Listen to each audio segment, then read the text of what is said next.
मैं आगे सुनाऊंगा। गीता के 9वें अध्याय में क्षिप्रम भवति धर्मात्मा शाश्वत शांति निगच्छति कौन्ते प्रति जाने ही नमे भक्त प्रणश्यति। हे कुंती पुत्र अर्जुन, तू यह निश्चय सत्य जान कि मेरा भक्त कभी नष्ट नहीं होता है। जो मेरा प्रेमी हो गया वह कभी नष्ट नहीं होता, जो मेरा हो गया वह कभी नष्ट नहीं होता।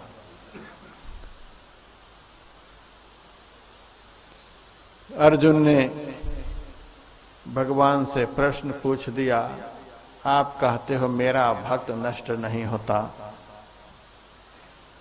भगवान, मैं आपसे एक जिज्ञासा करना चाहता हूं। कोई आपका भक्त बन गया, आपके भजन में लग गया, भक्ति में पूरा नहीं हो पाया, उनके भजन पूरे नहीं हो सके, बीच में उनका शरीर पूरा हो गया। भजन में तो लगा लेकिन भजन में पूरा नहीं हुआ, बीच में शरीर पूरा हो गया। भक्ति के मंजिल को तय नहीं कर पाया, रास्ते में उनका शरीर पूरा हो गया। तो जैसे तीव्र हवा चलने से, बहुत तेज हवा चलने से बादल तितर बितर हो जाता है, कहीं वह भक्त छिन्न भिन्न तो नहीं हो जाएगा, वह भक्त नष्ट तो नहीं हो जाएगा, दुर्गति को तो प्राप्त नहीं कर जाएगा। भगवान ने आश्वासन दिया, हे अर्जुन, नेहाभिक्रमनाशोस्ति प्रत्यवायो न विद्यते स्वल्पमप्यस्य धर्मस्य त्रायते महतो भयात्। भगवान का बनने का फल देखिए। भगवान कहते हैं, मेरे से जो प्रेम करता है, मेरे नाम का जो जप करता है, मेरे नाम का जो स्मरण करता है, मेरे स्वरूप का जो चिंतन करता है, एक क्षण के लिए भी जो कोई मेरा चिंतन कर लेता है, एक क्षण भी मेरा स्मरण कोई कर लेता है, और एक क्षण चिंतन करने पर उनका शरीर छूट जाता है, ज्यादा नहीं कर पाया, थोड़ा सा भगवान का स्मरण किया, थोड़ा सा भगवान का ध्यान किया, थोड़ा सा भगवान की चर्चा को सुन लिया, थोड़ा ही किया और उनका शरीर पूरा हो गया। भगवान कहते हैं, भक्ति के क्रम का कभी नाश नहीं होता है। जैसे सरोवर में हम पत्थर फेंकते हैं, उससे तरंग उठता है, और तरंग कभी भी बीच में बंद नहीं होता। तरंग जब भी समाप्त होता है तो तट पर ही समाप्त होता है, बीच में समाप्त नहीं होता। हाँ, यह जरूर है, कुछ तरंग साधारण है, कुछ तीव्र तरंग है, कुछ और तीव्र तरंग है। एक कंकर फेंकेंगे तो सामान्य तरंग उठेगा और देर से वह तट पर पहुंचेगा। कुछ बड़ा पत्थर फेंकेंगे तो तेज तरंग उठेगा, जल्दी से तट पर पहुंचेगा। बहुत बड़ा पत्थर आप फेंकेंगे और अधिक तरंग उठेगा और वह बहुत जल्दी पहुंच जाएगा। यही है भक्ति का तरंग। थोड़ा भजन करेंगे, थोड़ा सा समय निकालेंगे, थोड़ा भजन करके देह का त्याग करेंगे, तो भक्ति का तरंग तो आपके भीतर में तरंगित होता रहेगा। लेकिन बहुत जन्मों के बाद भगवान का दर्शन कराएगा। भगवान ही हमारे जीवन का तट है। एक न एक दिन उसी तट पर पहुंचने से हमें शांति मिलेगी। जैसे जल के तरंग तब तक तरंगित होते रहते हैं जब तक कि वह तट पर नहीं पहुंच जाते, उसी तरह से यह जीव तब तक इस संसार में दुख भोगते रहते हैं, अशांति में पड़े रहते हैं, जब तक कि परमात्मा रूपी तट को प्राप्त नहीं कर लेते। हमारे जीवन का अर्थात जीव रूपी जीवन का तट एकमात्र परमात्मा है। वहां पहुंचे बगैर जैसे तरंग कभी शांत नहीं होता, वैसे हमारे जीवन का क्लेश शांत नहीं होता, दुख शांत नहीं होता।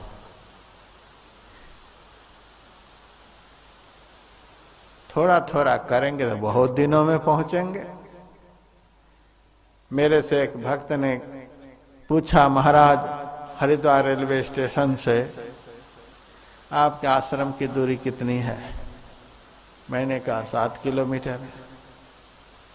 महाराज आप बताओ, हम हैदराबाद से पहुंचेंगे तो हरिद्वार रेलवे स्टेशन से आपके आश्रम पहुंचने में कितना समय लगेगा? मैंने कहा पहले तुम यह बताओ कि किस संसाधन से मेरे पास पहुंचोगे। 4 व्हीलर से आओगे कि 2 व्हीलर से आओगे कि पैदल आओगे, कैसे आओगे और कितनी स्पीड से गाड़ी चलाओगे, यह भी बताना होगा। तब मैं बताऊंगा कितनी देर में मेरे पास पहुंचोगे। महाराज मैं तो पैदल ही आना चाहता हूं, संतों के पास पैदल आने का ज्यादा महत्व है, मैं तो पैदल ही आऊंगा।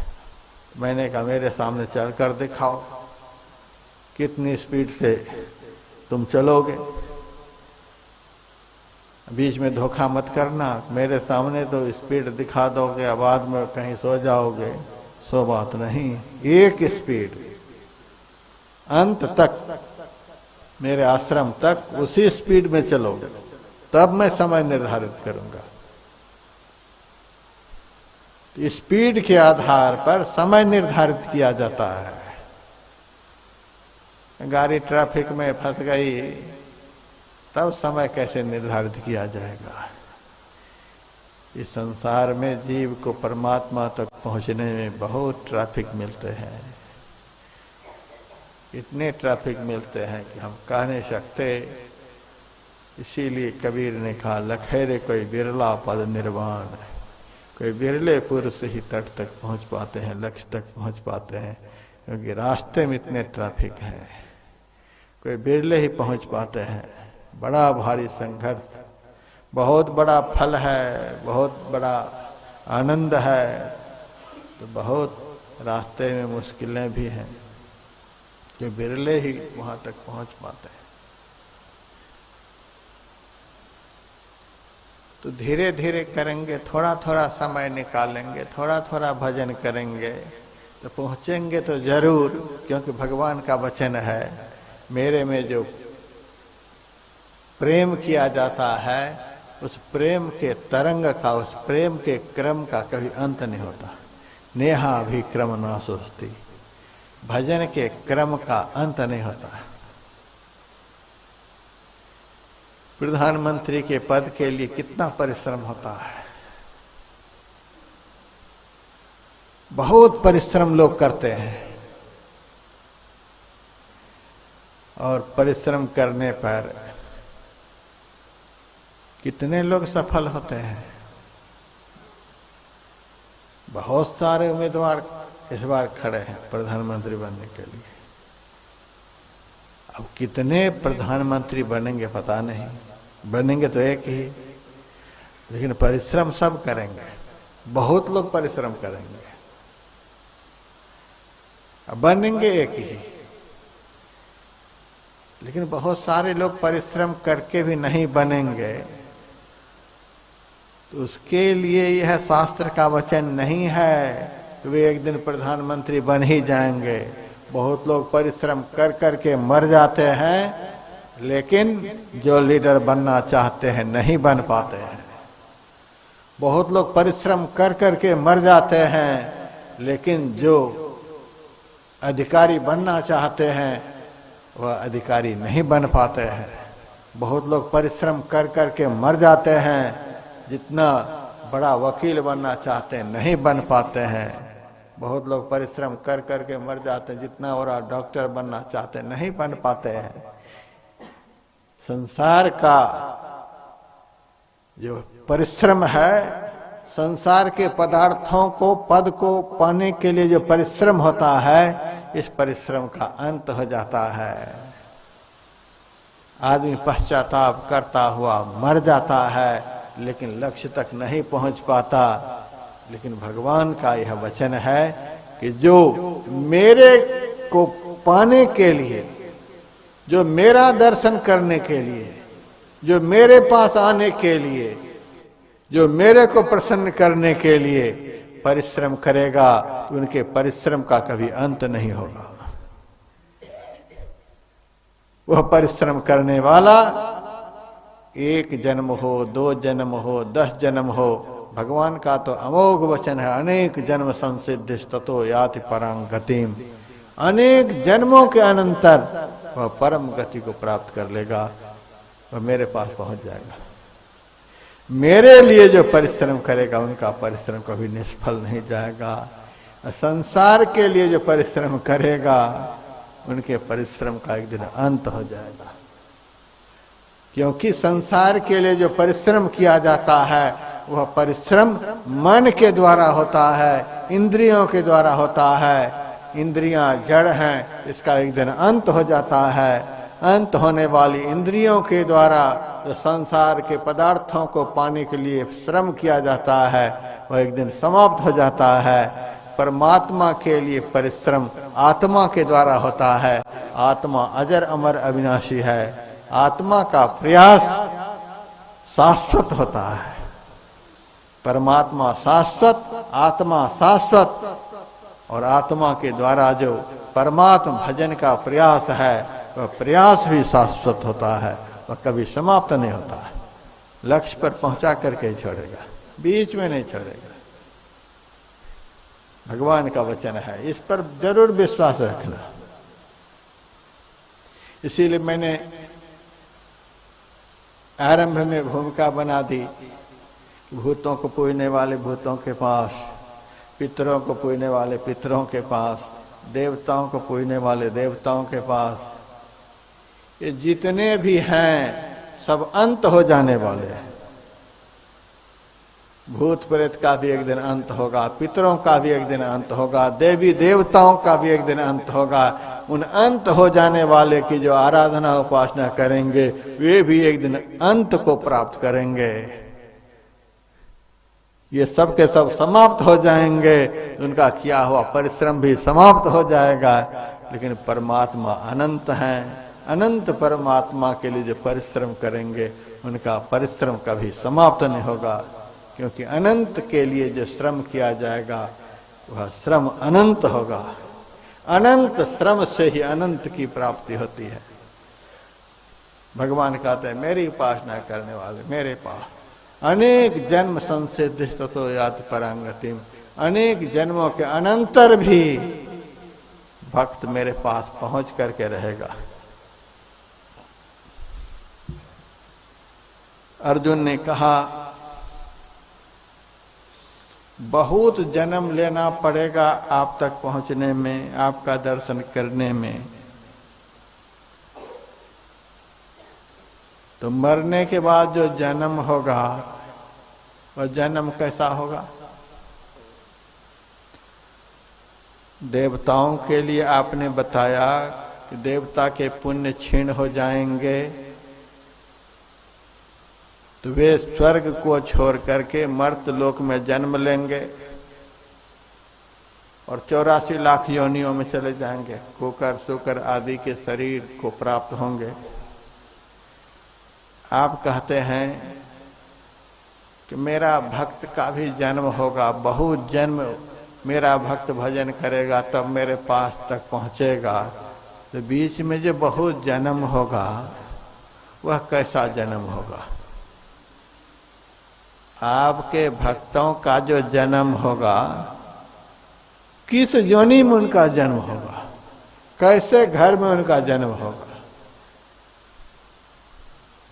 भगवान ने कहा प्राप्य पुण्य कृता लोकानुषित्वा शाश्वती समा सुचीनांग श्रीमतांग गेह योग भ्रष्ट भी जाए थे। मेरा भजन करता हुआ, मेरा चिंतन करता हुआ, मेरा स्मरण करता हुआ जिनका शरीर छूट जाएगा, मेरा दर्शन नहीं हो सका थोड़ा बहुत भजन किया, भजन का संस्कार बनाया और शरीर उनका पूरा हो गया। शरीर पूरा होने के बाद शरीर तो समाप्त हो गया, लेकिन उनका जन्म होगा, दूसरा शरीर मिलेगा। तो शरीर कैसा मिलेगा? कहा भगवान ने सुचीनाम श्रीमतांगे है, पवित्र कुल में उनका जन्म होगा, धनवान के घर में जन्म होगा।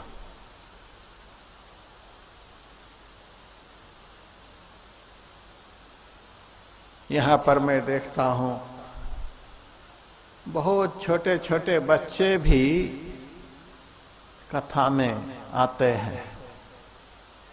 रात में मैंने एक बच्ची को भजन गाने के लिए कहा, 5-7 साल की बच्ची होगी, खूब बढ़िया से भजन सुना दिया।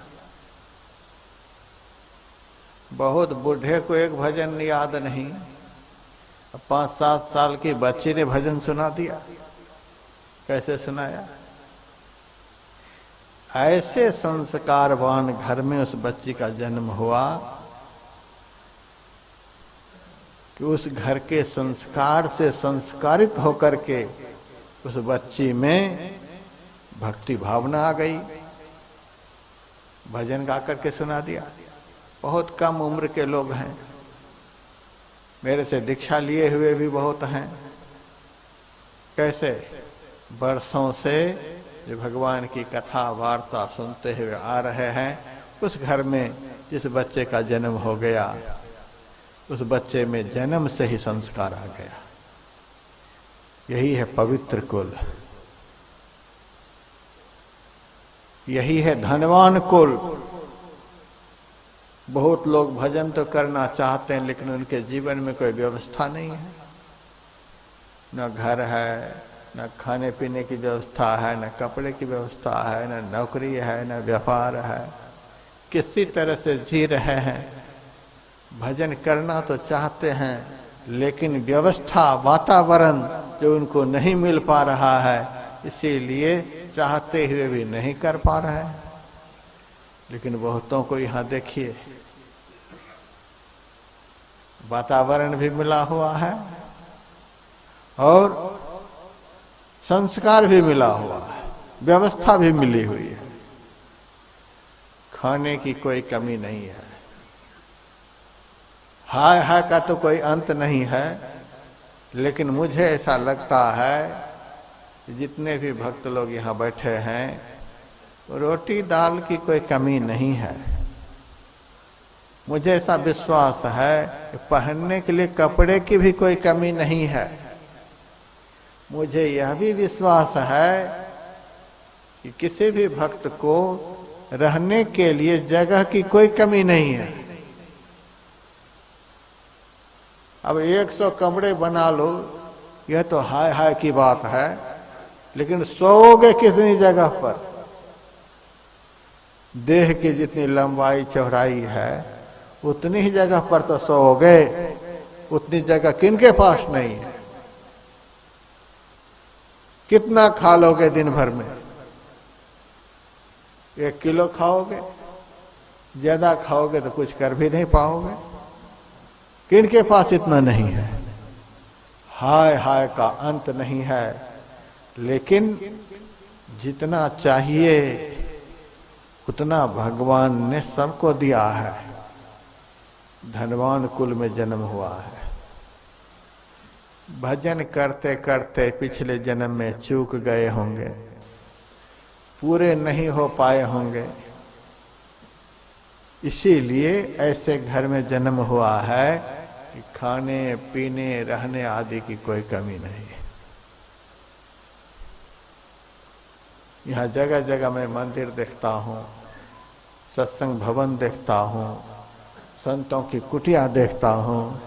ऐसे माहौल में आप लोगों का जन्म हुआ। ये जन्म कैसे हुआ? भगवान का वचन है, सुचीनाम श्रीमतां के योग भ्रष्ट भिजायते। मेरे में मन लगाते लगाते, मेरा चिंतन करते करते, मेरी कथा वार्ता को सुनते सुनते, मेरे से प्रेम करते करते जिन्होंने देह का त्याग किया है उनको ऐसा अवसर प्राप्त हुआ है, उनको ऐसा वातावरण मिला, पवित्र कुल में जन्म हुआ। जिस घर में जन्म लेकर बचपन से ही बढ़िया संस्कार मिला हुआ है, कोई गंदी चीज खाना पीना उस घर में है नहीं, गंदा वातावरण है नहीं, पवित्र वातावरण में जन्म लिया। ऐसा मत समझना कि ब्राह्मण कुल बड़ा पवित्र कुल है, क्षत्रिय कुल बड़ा पवित्र कुल है, मैं यह सब नहीं मानता। रावण का जन्म हुआ ब्रह्मा जी के घर में,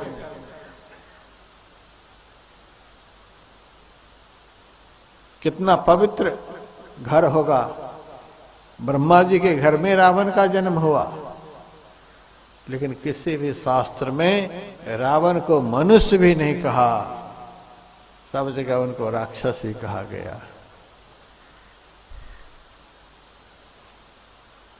तो वह पवित्र घर नहीं माना जाएगा जिस घर में जन्म लेकर के आदमी राक्षस बन जाए। पवित्र कुल तो उसको कहा जाता है, पवित्र वंश उसको कहा जाता है जिस वंश में, जिस कुल में, जिस घर में जन्म लेते ही पवित्र संस्कार मन के अंदर उदित हो जाए। पवित्र संस्कार में जो जी रहे हैं वह पवित्र कुल है। पवित्र आचरण से आचरित जो लोग हैं वे पवित्र कुल में जन्म लिए हुए हैं। केवल जाति से कोई पवित्र नहीं हो जाता, यहां जाति पाति की कोई बात नहीं होती है।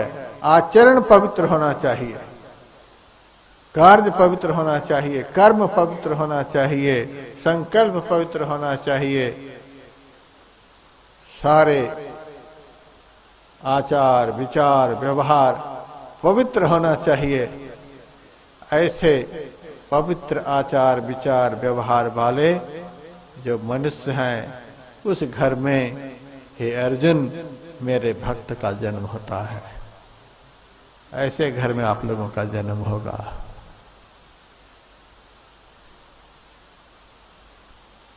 फिर कहा धनवान कुल में जन्म होगा।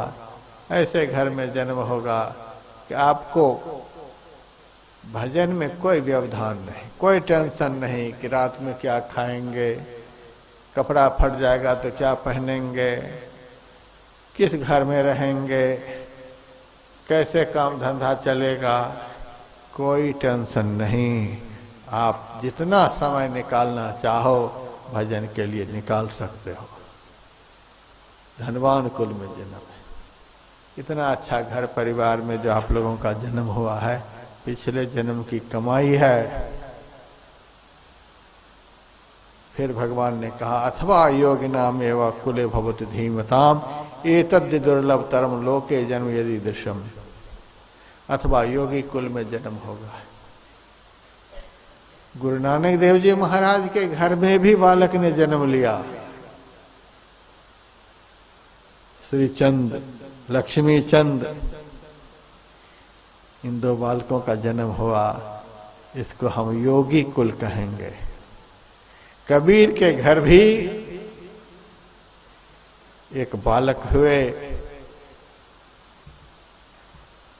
उस बालक का नाम कमाल साहब। बहुत संत हुए जिनके घर में बालक का जन्म हुआ है। बहुत बड़े बड़े ऋषि मुनि महात्मा हुए, उनके घर भी बालक का जन्म हुआ।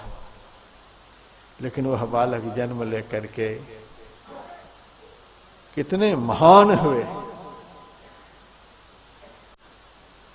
ऐसे को योगी कुल कहेंगे। जिस बालक का अंतिम जन्म होता है, ऐसे घर में जन्म होता है जिस घर का इतना भक्तिमय वातावरण रहता है, उस वातावरण में जन्म लेकर उसी जन्म में वे पूर्णता को प्राप्त कर लेते हैं। वह है योगी कुल।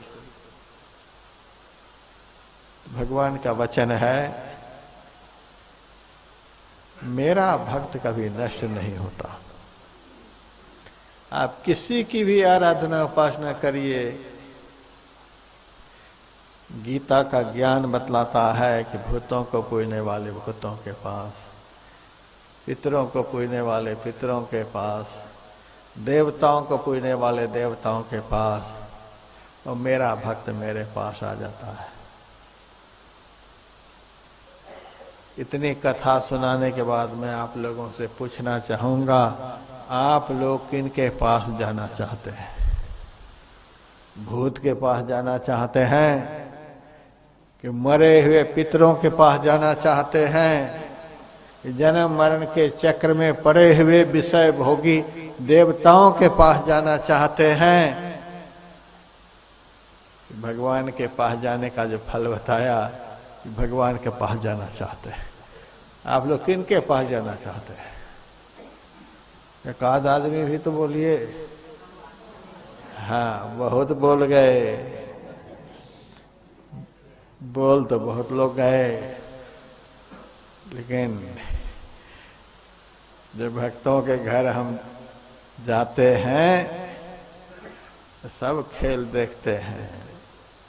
बोल तो गए महाराज भगवान के पास, लेकिन घर में इतने ट्रैफिक है, घर में इतना ट्रैफिक है कि उतने ट्रैफिक से गुजर करके भगवान के पास पहुंच पाएंगे कि नहीं पहुंच पाएंगे पता नहीं।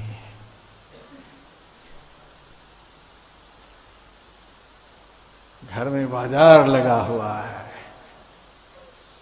इतना बड़ा बाजार है, थोड़ा वहाँ भी चंदन लगाना है, थोड़ा वहाँ भी अगरबत्ती दिखानी है, थोड़ा उनकी भी आरती उतारनी है, थोड़ा उनका भी माला फेर लेना है, थोड़ा उनका भी कुछ कर लेना है। बहुत के घर में तो शेर का फोटो देखता हूँ, देवता से भी अब आगे निकल रहा है। बहुतों के घर में ये कौन ऐसा चित्र होता है, बहुत बड़ा उनका पेट है, खूब हंस रहा है, वह भी कोई है। मैंने कहा यह कौन देवता है? 33 करोड़ में तो इसका नाम नहीं आता है। हाँ महाराज, इस मूर्ति को घर में रखते हैं तो खुशियां आती हैं। इस मूर्ति को घर में फ्रंट पर रखने से खुशी आती है। बड़ा पेट वाला खूब हंसता हुआ होता है, हम तो नाम भी नहीं जानते, खुशी आती है। जिनके जीवन में भगवान खुशी नहीं ला सके, उनके घर में वो बड़ा पेट वाला खुशी ला देगा। वो क्या कहा जाए, कोई सांप की पूजा में लगे हुए हैं, कोई बिच्छू की पूजा में लगे हुए हैं, कोई पत्थर में लगे हुए हैं, कोई पेड़ में लगे हुए हैं, कोई पानी में लगे हुए हैं। हे भगवान, कहते हैं हम भगवान के पास जाना चाहते हैं। इतने ट्रैफिक से जब निकलेंगे तब तो भगवान के पास पहुंचेंगे। प्रहलाद जी कितने के पास गए? सारे संकट से भगवान छुड़ाए कि नहीं छुड़ाए? कितने के पास प्रहलाद जी गए?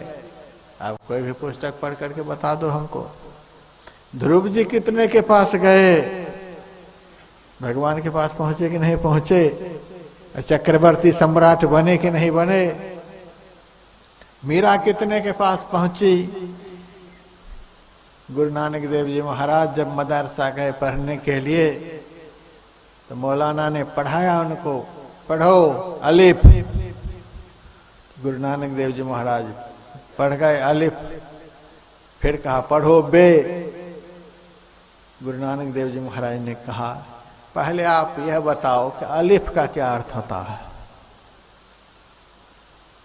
मौलाना ने कहा अलिफ का अर्थ तो एक होता है, एक, वन। अब बे का अर्थ क्या होता है? ये दूसरा। गुरु नानक देव जी महाराज ने कहा पहले एक को जान लेने दो, फिर दूसरे को जानने का प्रयास करेंगे। एक को जान नहीं पाए, कितने के चक्कर में पड़े हुए हैं। पहले एक को जान लेने दो। और गुरु नानक देव जी महाराज जाने हुए तो थे ही, फिर भी संसार को ज्ञान कराने के लिए उस एक को जानने के लिए उन्होंने भजन किया। अब भजन में एक को जान करके तब उन्होंने कहा, एका एक सो अपर परम पर परख खजाने पायदा। वह एक कैसा है, अपरंपार, उसको मैंने जब पहचान लिया तो खजाने पायदा। परमात्मा के खजाने में कोई ऐसी चीज नहीं जो नहीं हो, और परिपूर्ण खजाना है। दुनिया का खजाना तो खुटा जाएगा, कम विशेष हो जाएगा, लेकिन भगवान का भंडार कभी कम होने वाला नहीं है। परख खजाने पायदा। उस एक और द्वितीय परात्पर ब्रह्म को जिन्होंने प्राप्त कर लिया तो पाने के लिए कुछ बाकी नहीं बचता है। लेकिन इन बहुतों के चक्कर से निकलेंगे तब तो वहां तक पहुंचेंगे। ये चक्कर वाली भक्ति तो खत्म हो ही नहीं रही है। इसीलिए भक्ति करते हुए भी 84 के चक्कर से छूट नहीं पा रहे हैं। भगवान ने कहा मेरा भक्त मेरे पास।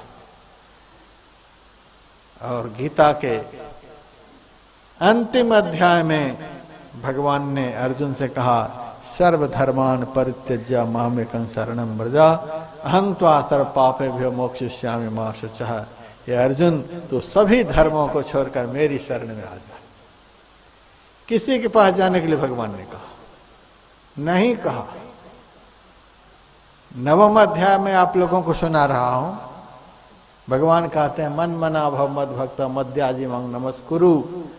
हे अर्जुन तू मेरे में मन लगाने वाला बन जा। तो मेरे में मन को लगा, इधर उधर मन को मत जाने दे। मेरे से ज्यादा किसी के पास हो तब तो तुम मन को इधर उधर लगाओगे। बता तुम मेरे से ज्यादा किसके पास है। इंद्र मेरा भजन कर रहा है, कुबेर मेरा भजन कर रहा है, सब देवी देवता मेरा भजन कर रहा है, सब मेरे पीछे लगा हुआ है।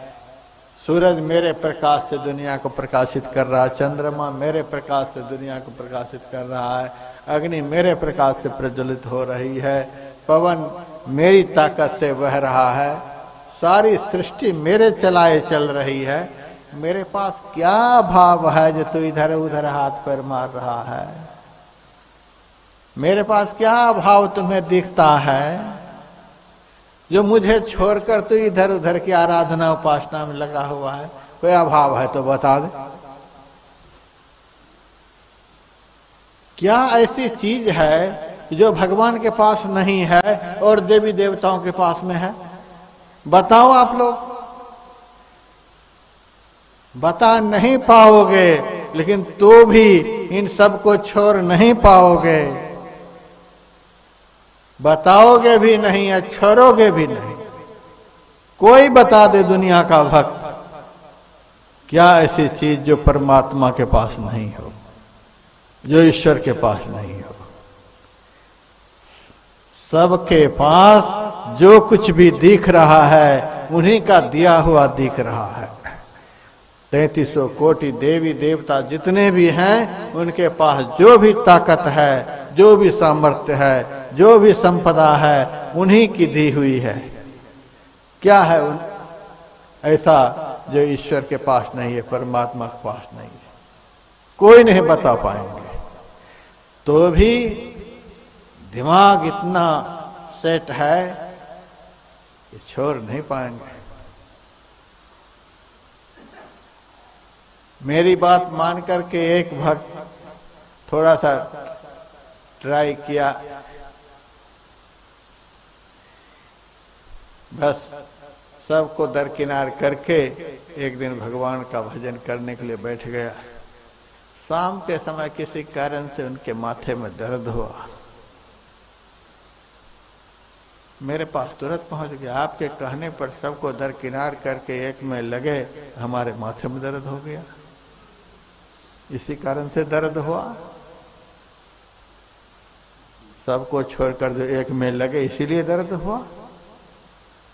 अब क्या समझाएं उनको। दर्द हुआ कब्ज के कारण, माइग्रेन के कारण, टेंशन के कारण, दुनिया भर के आफत के चिंतन के कारण माथे में दर्द हुआ तो मेरे पास पहुंच गया। आपके कहने पर एक में लगे तो ये दर्द हो गया। तो सबके पीछे लगे रहो, दर्द नहीं होगा। तब मेरे पास मत आना।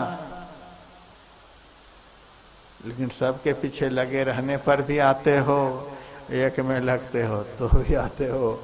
अब क्या कहा जाए भक्तों को, आज के भक्तों की बड़ी बलिहारी। एक छोटा सा दृष्टांत सुनाकर मैं प्रवचन को विराम दूंगा। अकबर के दरबार में एक बहुत बड़े हिंदूवादी, वैदिक सनातन धर्म को मानने वाले कवि रहते थे। उस कवि का नाम था श्रीपति। उनके अलावे भी मुस्लिम घर के बहुत सारे कवि उनके यहाँ रहते थे। तो श्रीपति जी वैदिक सनातन धर्म को मानने वाले हिंदूवादी कवि, भगवान को बहुत मानते थे। वे जो भी कविता बना करके अकबर को सुनाते थे, उस कविता में भगवान की बात तो जरूर होती थी। अब बाकी कवि लोग अकबर को खुश करने के लिए अकबर की बड़ाई में बहुत कविता रच रच करके सुनाते थे। तो भी अकबर श्रीपति जी से ज्यादा खुश रहते थे। सबको बड़ा ताज्जुब होता कि हम इनकी खुशामदी में, इनको खुश करने के लिए बढ़िया बढ़िया शायरी बना बना करके सुनाता हूं, और यह ऐसा कि अकबर के विषय में तो नहीं के बराबर लिखता है और भगवान के विषय में ज्यादा से ज्यादा लिखता है, और तो भी अकबर इन्हीं से ज्यादा खुश होता है। अकबर की निगाहों से इसको गिराने का प्रयास करना चाहिए।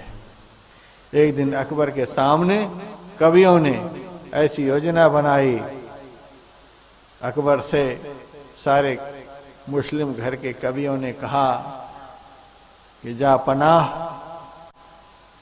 बादशाह सलामत। हम लोगों का ऐसा विचार बना है कि कल जो आपके दरबार में कविता पेश हो, उस कविता की एक कड़ी, अंतिम कड़ी यह हो कि करो सब आस अकबर की। एकमात्र अकबर का भरोसा सब कोई करो, करो सब आस अकबर की। आप फरमान जारी करो, कल दरबार में जो कविता पेश होगी उस कविता की अंतिम कड़ी होगी करो सब आस अकबर की। यदि श्रीपति जी यह पंक्ति नहीं डालते हैं तो अकबर की निगाह से गिरते हैं कि हमारे दरबार में रहता, हमारी रोटी को खाता है और हमारी प्रशंसा करने में इनको शर्म आती है, तो अकबर की निगाह से गिरेगा, दरबार से इनको भगा दिया जाएगा। और यदि इस पंक्ति को डाल देगा तो भगवान की निगाह से गिरेगा। एक साधारण सांसारिक बादशाह को खुश करने के लिए सारी सृष्टि के बादशाह को इन्होंने छोड़ दिया। या तो भगवान की निगाह से गिरेगा या अकबर की निगाह से गिरेगा।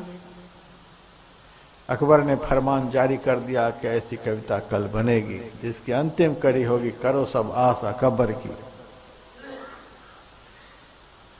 सब कवि अपने अपने घर चले गए। दूसरे दिन कविता बना बना करके दरबार में आए, कविता पेश करने लगे। सब कविता की अंतिम कड़ी में करो सब आस अकबर की, करो सब आस अकबर की सुनाते गए। जब श्रीपति जी की बारी आई तो श्रीपति जी ने कविता सुनाई।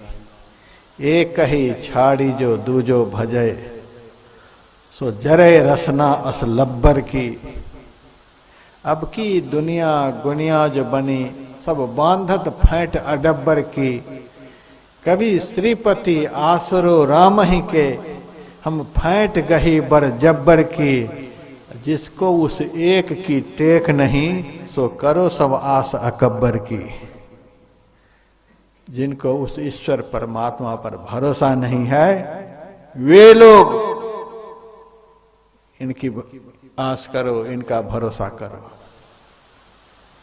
दरबार में तालियां बज गईं और अकबर अपने सिंहासन पर से उठकर श्रीपति जी को गले से लगा लिया। अब देखो, जिन्होंने उस एक को खुश कर लिया तो वो एक ऐसे ताकतवर हैं, ऐसे सामर्थ्यशाली हैं, इस सारी सृष्टि के सब उसे गले से लगा लेते हैं। जो सबको खुश करने में लगे हुए हैं, उनसे कोई खुश नहीं रह पाते। जो हरिकू तज आन उपासत, सो मतिमंद फजीहत होई। जो अपने भरतार ही छाड़ी, भई व्यभिचारिणी कामिनी कोई। सुंदर ताहिन आदर मान, फिरे विमुखी अपनो पत खोई। बूरी मरो कित कूप मझार, कहाँ जग जीवत है सठ सोई। इतने ताकतवर परमात्मा हैं। बालक रूपी साइया खेलें सब घट माही। जो चाहे सो करत है, भय काहू को नाही। जो चाहते हैं सो करते हैं।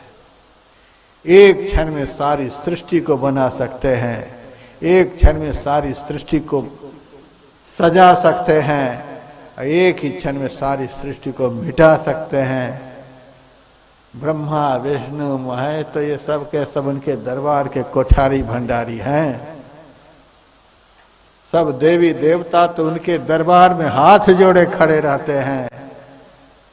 ऐसे ईश्वर परमात्मा आपके हृदय रूपी सिंहासन पर बैठे हुए हैं, तो भी आप लोग इधर उधर हाथ पैर मारते हैं। लेकिन यहाँ के भक्तों ने बहुत संख्या में एक स्वर में बोले कि हम भगवान के पास जाना चाहते हैं।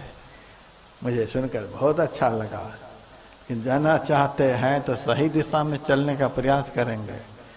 यहाँ से घर पहुँचते पहुँचते फिर बाजार में न घुस जाएंगे, फिर ट्रैफिक में न पड़ जाएंगे, थोड़ा इधर भी थोड़ा उधर भी। भगवान का वचन है, मेरा भक्त मेरे पास। जब मेरा बन जाएगा वह मेरे पास आ जाएगा।